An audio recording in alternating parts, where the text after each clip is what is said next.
misal teman-teman pengen tambahkan kayak kayak tambahannya bulan tertentu atau musim tertentu in spring. Nah, ini juga bisa karena kita tidak secara spesifik untuk menunjukkan waktunya itu tuh kapan. Pokoknya di Juni tahun 2000 ataupun di spring. Kita mengatakan kayak kisarannya aja. Terus kalau misalnya teman-teman itu tuh mau menggunakan bentuk on pada tanggal itu tuh lebih menekankan harinya ataupun tanggal-tanggalnya. Misalnya kayak on Wednesday. Terus ada lagi itu tuh kalau kita menggunakan tanggalan-tanggalan tertentu kayak tanggal 25 gitu ya. Kayak gini, ini juga kita harus menggunakan on. Mau teman-teman sampaikan tanggalnya aja atau mau teman-teman kasih kayak on kayak gini, June, atau mau dikasih tambahan tahunnya sekalian on 25 Jun 2000 misalnya. Pokoknya kalau kita akan nyangkut satu hari ini tuh bakal masuk sama tambahannya on. Entah mau kita sampaikan harinya atau mungkin dari segi tanggalnya harus masuk ke on. Cuma kalau kita sampaikan bulannya aja, tahunnya aja, atau bulan sama tahun kayak gini, nah mereka tuh bakal dimasukkan sama in karena tidak memberikan spesifik waktu, exactly-nya itu tuh kapan gitu. Terus terakhir nih, untuk waktu yang at.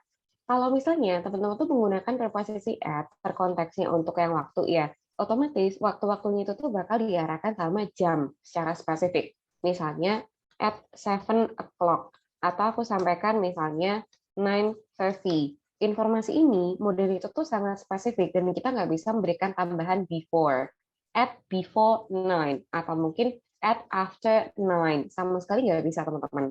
Jadi kalau misalnya ya kita recall dari penggunaan in on at itu sendiri, meskipun dia bisa kita translate kayak mirip banget ketiga-tiganya dalam bahasa Indonesia, coba dalam bahasa Inggris baik kita fungsikan untuk approach lokasi ataupun approach waktu itu sendiri, mereka tuh punya informasi yang khas mengikuti mereka, gitu ya. Ini untuk tambahannya.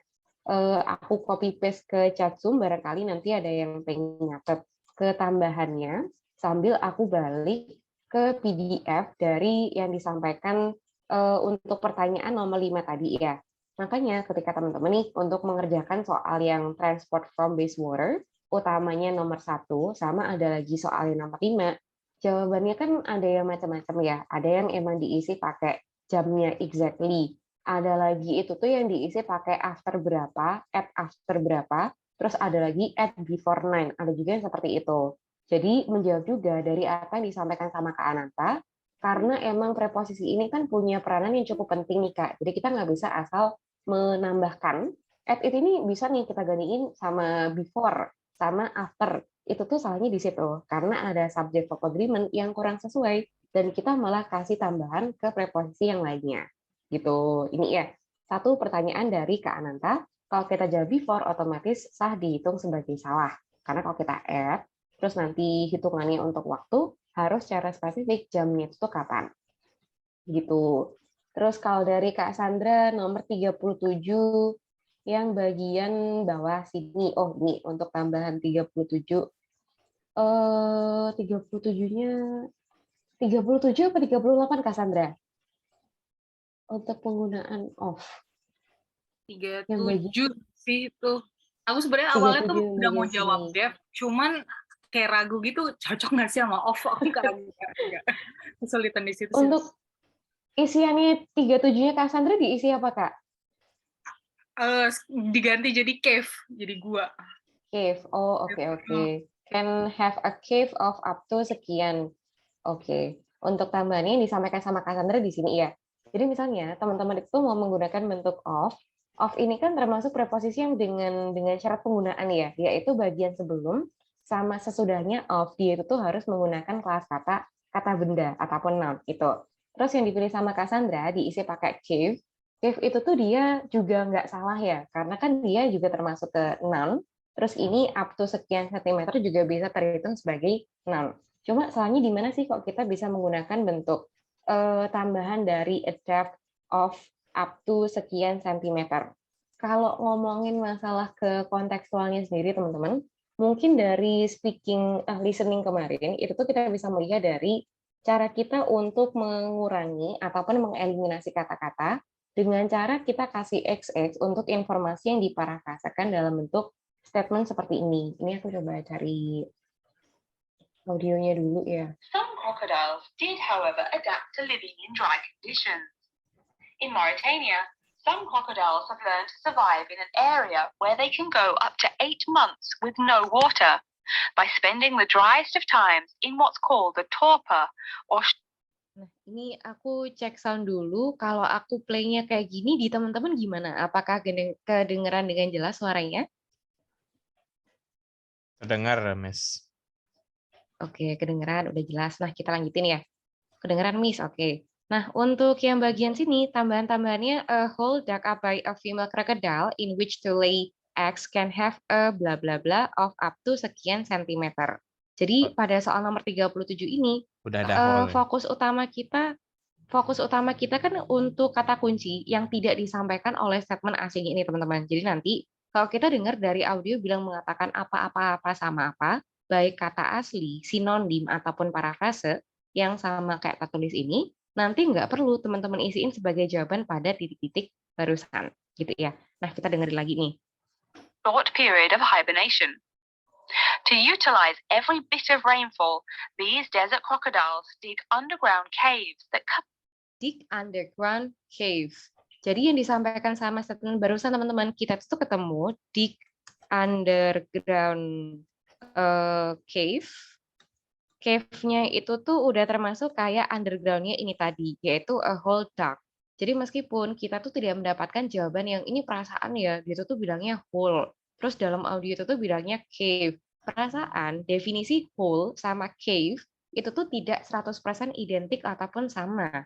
Karena kalau misal kita kembali sama konsepnya parafrase itu sendiri, parafrase itu tuh tidak hanya menggunakan kata-kata yang exactly the same dari segi sinonimnya, teman-teman. Misalnya beautiful harus sama pretty. Terus kita menggunakan merely, kita bisa menggunakan ke petty misalnya ya.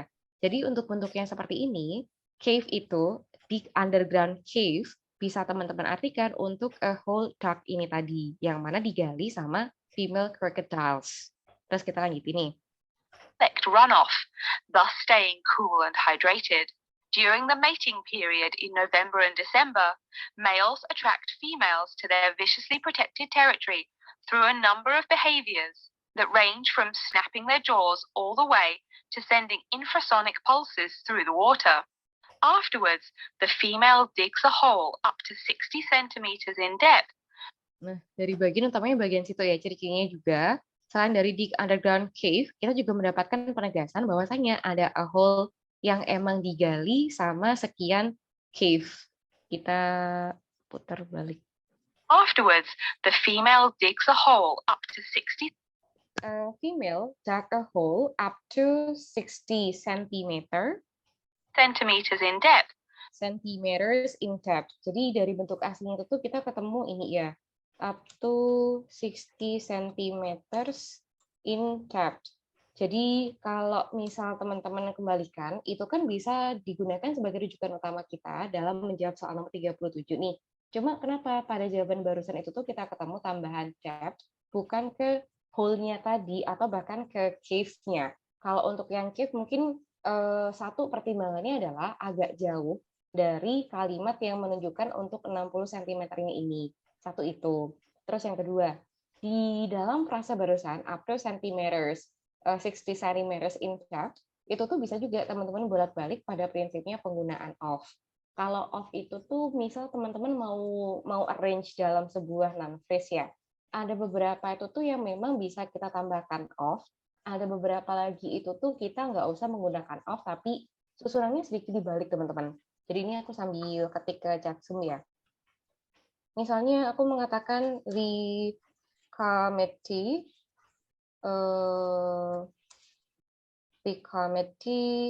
of school graduation. Misal aku sampaikan itu dengan penggunaan of. Terus bentuk yang lainnya, the committee of school graduation ini, apabila kita mau menghilangkan of, teman-teman juga bisa mendapatkan kata-kata the school graduation committee. Nah, caranya itu tuh kayak gitu, teman-teman. Jadi kalau kita perhatikan prinsip utamanya of, apabila diparafrase dan dia itu tuh bisa dihilangkan, rujukan utamanya itu tuh sering banget berkisar pada kata-kata yang sekitaran dia disampaikan. Sehingga ini bisa digunakan sebagai pertimbangan lain juga kenapa kok nomor 37 kita kurang sesuai untuk isiin pakai give dan disampaikan pakai Jeff, yang mana Jeff ini juga sama-sama punya kelas kata untuk noun. Gitu. Gimana dari pertanyaan yang disampaikan Kak Sandra? Apakah penjelasannya bisa diterima, Kak? Iya ngerti. Jadi pokoknya emang harus sesuai dengan kata yang terdekat ya istilahnya ya. Iya, kalau rata-rata tuh kayak gitu, Kak. Nanti mungkin lebih kelihatan waktu kita ngerjain reading ya, Kak. Gimana rujukan utama, misal nih, paragraf pertama tuh ini perasaan juga benar. Paragraf yang kedua itu kayaknya juga masuk akal. Cuma yang kita prioritaskan apabila ada dua lokasi yang kita curigai berpotensi menjadi jawaban yang benar, yang kita prioritaskan adalah lokasi-lokasi A ataupun yang B ini, di mana dia tuh dikelilingi lebih banyak kata kunci dari soal terkait. Kalau yang awal nih misalnya terdiri dari dikelilingi dua kata kunci gitu ya, Kak. Dua kata kunci dari soal. Terus yang bagian bawah ternyata dikelilingi oleh 4 kata kunci soal. Nah, yang bawah ini biasanya bakal diprioritaskan untuk jawaban utama.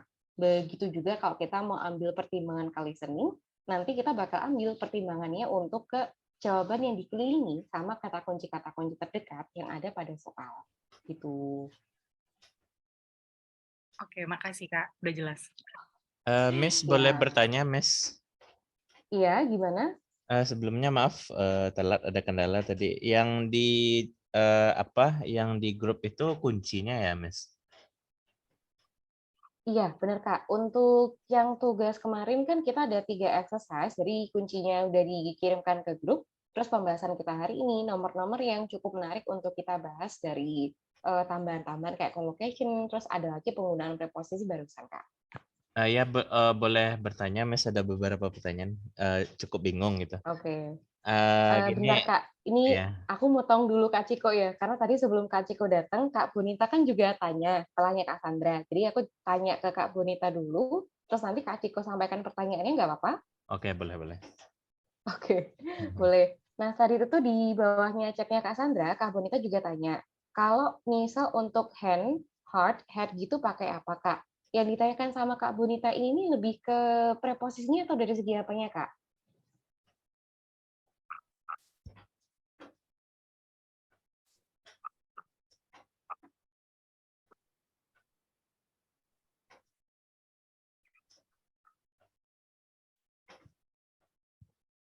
Waktu kita belajar untuk yang preposisi tadi, atau mungkin dari aspek yang lain?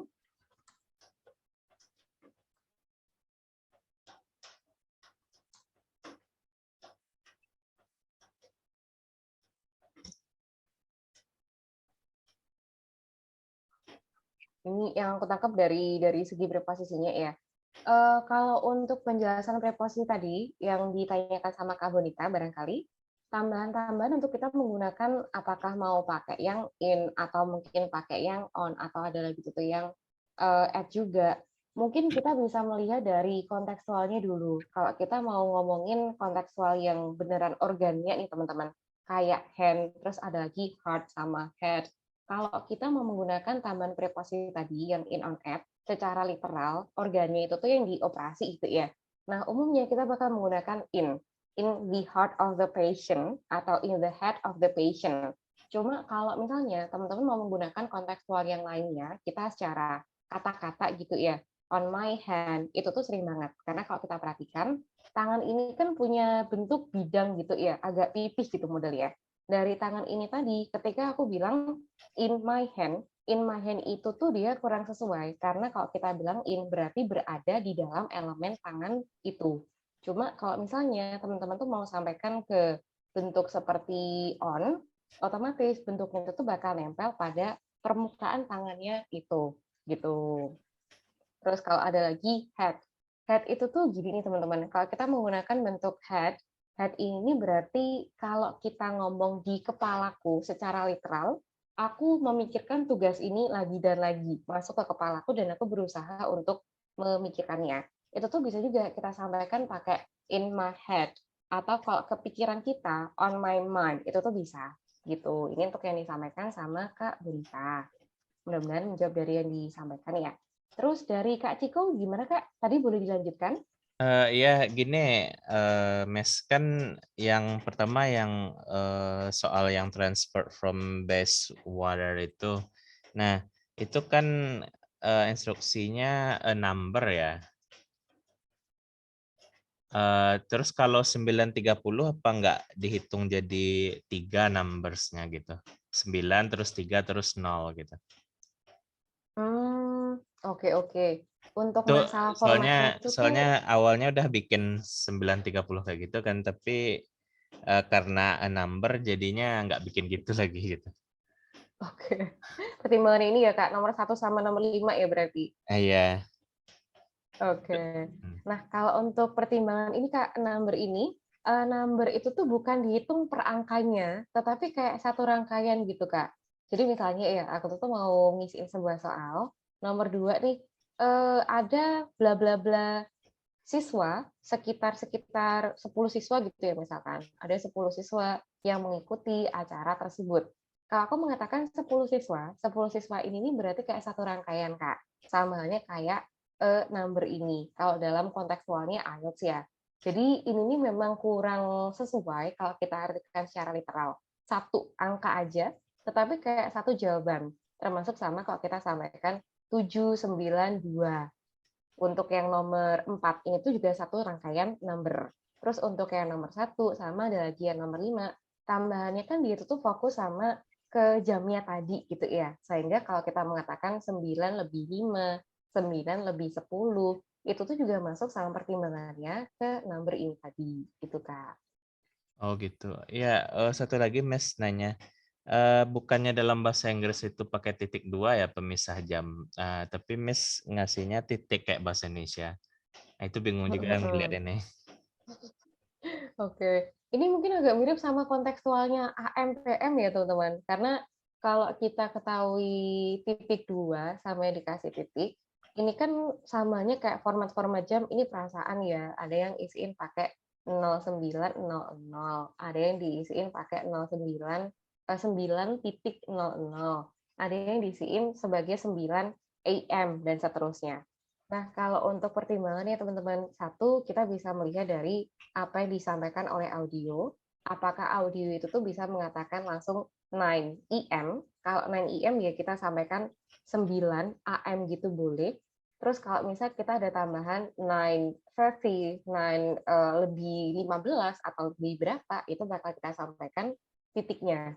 Terus kalau ngomongin masalah format titik, setauku antara kita menggunakan bentuk ini Kak, 9.00 atau kita mengatakan 9.200, ini nih setahu sama-sama dibenarkan.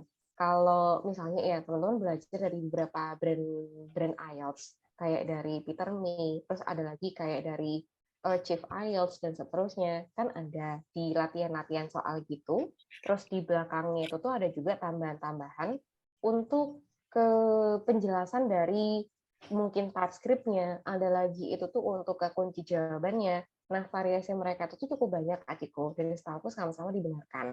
Termasuk selain dari posisi titiknya atau titik 2 itu, kan ada kayak tulisan yang macam-macam ya, AM kecil, sama A titik M kecil. Setauku itu tuh mereka sama-sama bisa diterima. Karena kalau kita agak nyambung sama sedikit cerita soal AM atau PM, mereka kan sebenarnya masuknya ke singkatan ya, antemeridium, postmeridium. Jadi originalnya dia itu tuh sebenarnya A titik M titik, semuanya pakai huruf kecil.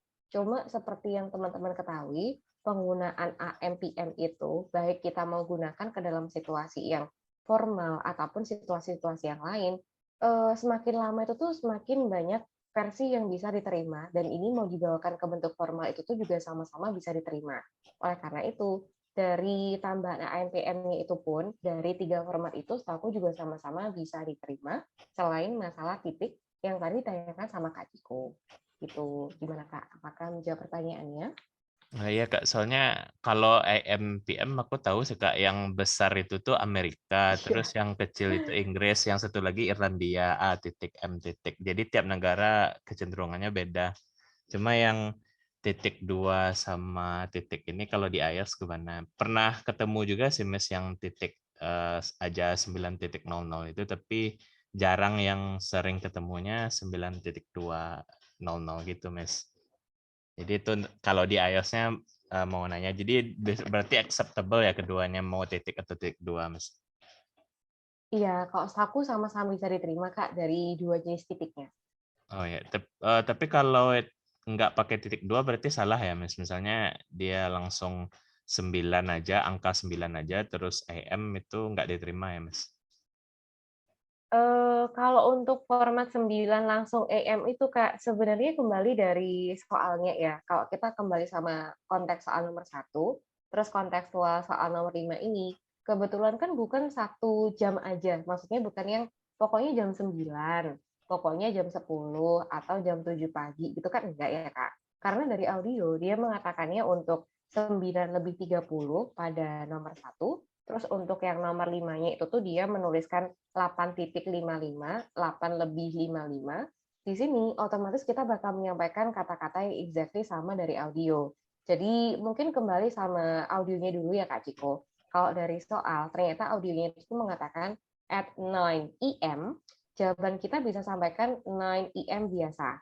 Cuma kalau dari soalnya sendiri, dia mengatakan ada lebih menitnya. Misalnya 9.30, 9:10. Nah, kita wajib menyampaikan apa adanya secara precise sama seperti audio gitu.